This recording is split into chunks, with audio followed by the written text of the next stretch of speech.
Vera Maria Candô é uma autora que trabalha aí em algumas vertentes, né? Dentro da questão do currículo e dentro da questão da didática.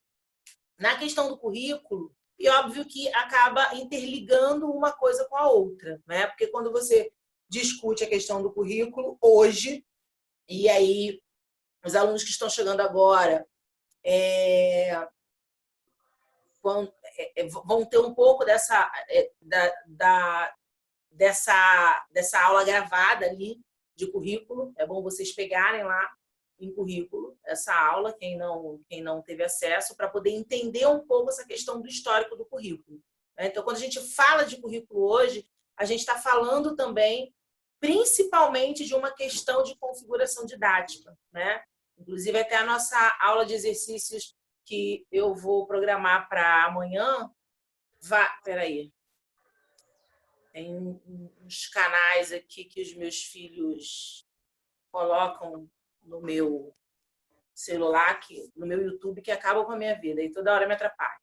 Enfim, eu vou falar exatamente sobre isso, sobre essa relação que a gente tem de uma série de fatores dentro da educação, que o objetivo maior é a questão ensino-aprendizagem, né? Com a Vera não vai ser diferente, entretanto, as questões que ela traz para discutir dentro da linha do currículo, dentro da questão didática, apresenta temáticas para a gente um tanto quanto humanitárias, né?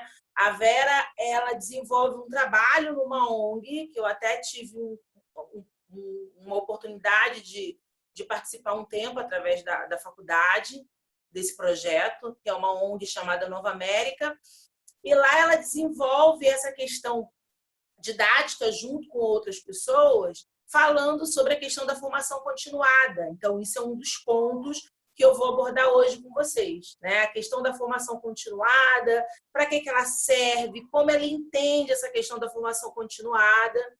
E dentro dessa questão da formação continuada, a temática desenvolvida lá de um modo geral é dentro da questão dos direitos humanos, né? A questão dos direitos humanos é enfatizado por Vera como uma das maiores premissas da escola pública nos dias atuais, né? A escola pública, ela não teria como pensar as questões relacionadas ao ensino sem antes compreender, sem antes esse profissional ter um olhar dessas questões ligadas aos direitos humanos. E aí isso envolve a ligação com a questão curricular.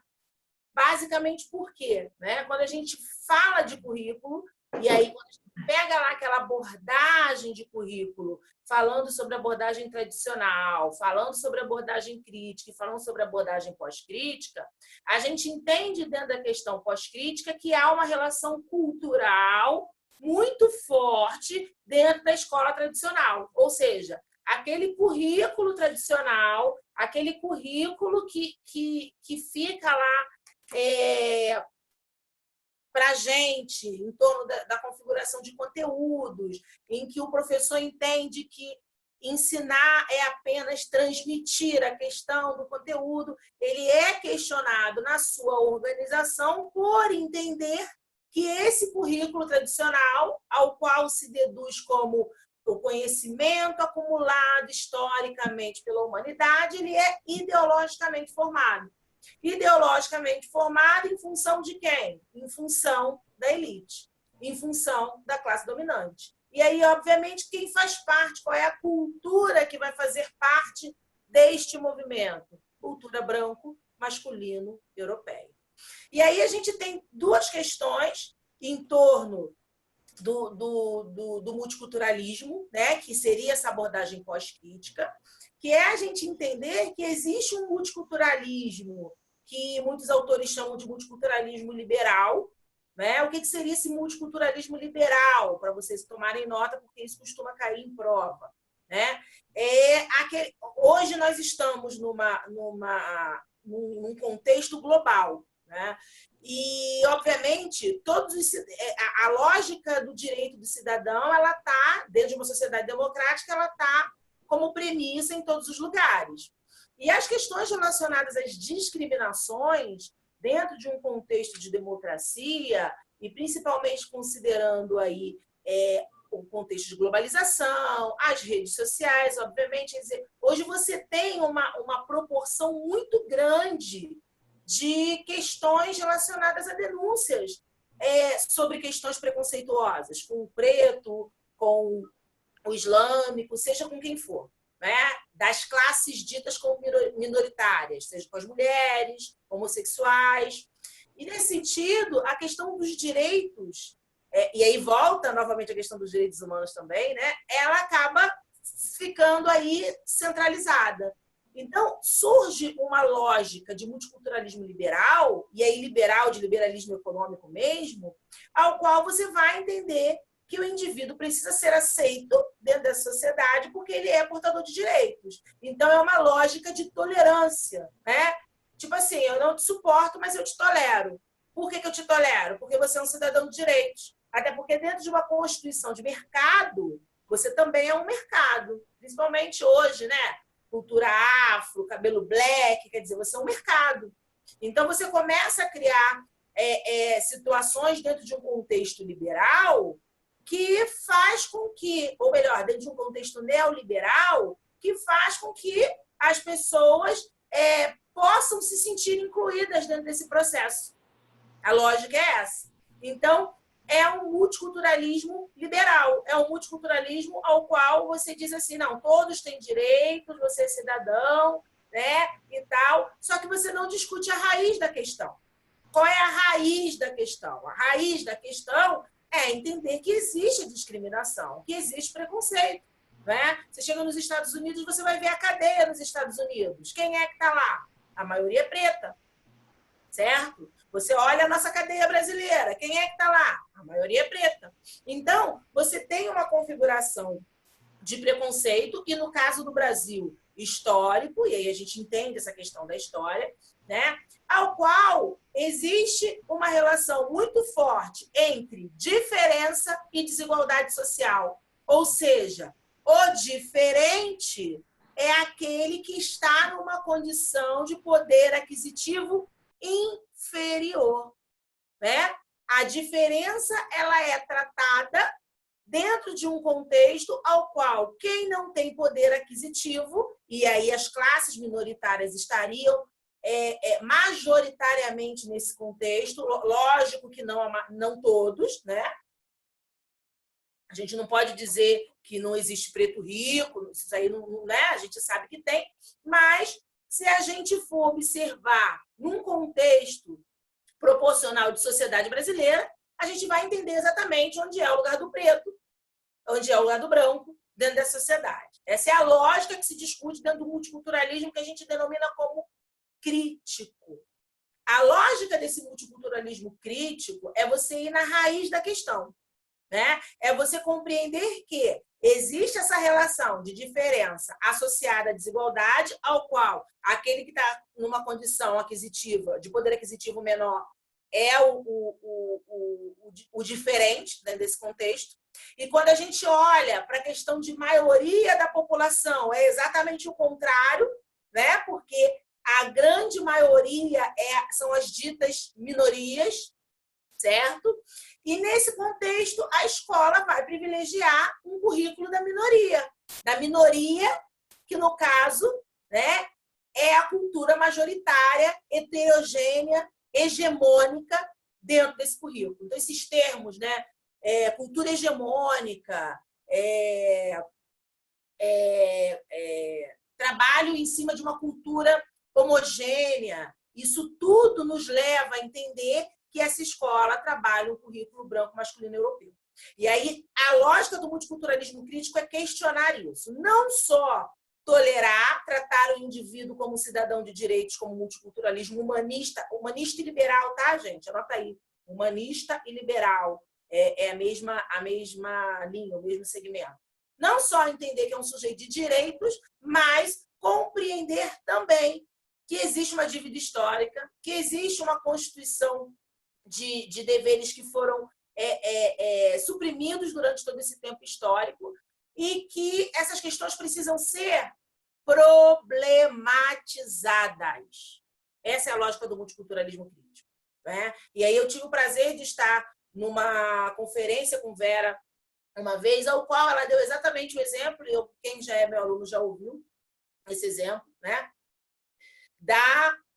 Do aluno reclamar com a professora, que a professora, que o coleguinha chamou ele de macaco. E aí ele chega, a professora chega e fala assim, olha só, o que você fez para ele te chamar de macaco? E aí a questão é, não interessa o que ele fez. O que está por trás desse xingamento macaco? Todo um estereótipo criado dentro de uma lógica de preconceito, dentro de uma sociedade que é organizada para se atender à cultura dita como majoritária e hegemônica, branco-masculina europeia. E aí, a lógica do multiculturalismo crítico é que essas questões sejam o quê? Problematizadas, né? Para que se discuta ali atitudes, valores, para que se diminua e que se tente acabar até mesmo com essa questão da discriminação através das práticas da escola. Óbvio que acabar é difícil, né? Até porque a Vera vai colocar aí até mesmo que há uma resistência dentro da escola. E que resistência é essa dentro da escola? Que também é uma outra questão que ela aborda. Ela vai dizer que existe uma realidade macro, que é esse contexto social que eu estou colocando para vocês, que vai ser representado numa realidade micro, que é a escola, né? Ou seja, a escola ela apresenta estratificações sociais, assim como a sociedade lá fora. E os elementos que fazem parte dessa escola, que organizam essa escola, eles vão... essa escola vai ter uma configuração idêntica à de lá de fora. Ou seja, se existe preconceito lá fora, existe preconceito aqui dentro, né? Se existe um entendimento de que o correto é ensinar a cultura majoritária, porque a sociedade entende que o cabelo alisado, aí o meu, ó, que o cabelo alisado é mais bonito, né? Que o cabelo black é feio, se existe o entendimento de que a lourinha dos olhos azuis é mais bonita do que uma negra, se existe esse entendimento lá fora, vai existir esse entendimento ali dentro também, né? E aí você vai ter uma série de consequências dentro dessa escola que, segundo o multiculturalismo crítico, a escola precisa agir, certo? E que, segundo Vera, isso precisa ser tratado dentro de uma Constituição de formação continuada. Então, olha só a linha que a gente tem quando a gente fala de Vera Maria Candu, né? Uma discussão sobre a questão curricular, dentro do multiculturalismo crítico, obviamente, tratando da necessidade de problematização dessas questões, tá? Dentro disso, a formação do professor, que precisa ser formado para isso, até porque se a sociedade macro possui essa realidade hegemônica, ao qual essa cultura branco-masculina europeia vai ser valorizada, né, em detrimento das outras, esse professor ele vem dessa sociedade. Então, a instituição que forma esse professor precisa passar essa formação para ele. E depois que ele se forma também, isso precisa acontecer na formação continuada, principalmente. Tá? Nesse sentido, as questões abordadas, compreendendo a questão do multiculturalismo, entra numa vertente de direitos humanos, né? Entra também uma configuração de você entender que os saberes a serem trabalhados precisam privilegiar uma multidimensionalidade, ou seja, várias dimensões. Então, se eu estou falando de uma lógica multicultural, né, eu tenho que pensar que essa escola não pode trabalhar com uma única dimensão de saber, né, com uma única dimensão de conhecimento. Então, a lógica de multidimensionalidade entra aí. E, por último, ela vai tratar uma questão, também como consequência da análise dela do multiculturalismo crítico, que ela denomina como fenômeno de violência escolar, que é essa relação da sociedade macro com a realidade micro na escola. Ou seja, a escola ela se coloca numa posição estigmatizante, porque ela entende, ou pelo menos os elementos que fazem parte da escola, que concordam com essa configuração majoritária da sociedade, porque eles vêm dessa sociedade que perpassa esses valores. Então, não tem como pensar diferente, né? Ou até teria como pensar diferente se a família tivesse essa consciência. Mas uma vez não tendo, talvez o único lugar que essa pessoa vai ter para poder refletir é a própria escola, né? E através ali daquela relação profissional. Nesse sentido, a questão cultural ela é vista como dentro de um contexto antropológico de uma forma muito preconceituosa, né? Por quê? Porque essa cultura de violência, segundo essas pessoas que fomentam essa cultura hegemônica, ela vem de fora. Ela vem daquele contexto da comunidade, ela vem daquele contexto de pobreza, ou seja, a criança é violenta porque ela convive em um contexto de violência. E aí a escola não tem muito o que fazer. E aí a Vera vai falar que a escola se coloca numa configuração estigmatizante, ou seja, estigmatiza para a sua possibilidade de ação, compreendendo que é um problema externo e não interno, né? E banaliza a questão da violência. E aí, quando a gente fala da questão do multiculturalismo, da questão dos direitos humanos, para ela, esse é o caminho ao qual a escola pode vir a contribuir para diminuir essas questões. E, principalmente, sair dessa condição estigmatizante, banalizadora da violência, para entender que a escola é produtora de violência. A escola produz essa violência cultural na medida em que os elementos que fazem parte dela concordam com essa estrutura hegemônica que a sociedade apresenta. É basicamente isso que a Vera apresenta. Eu fiz um resumo aqui geral para a gente entrar nos slides agora de maneira mais detalhada, ok?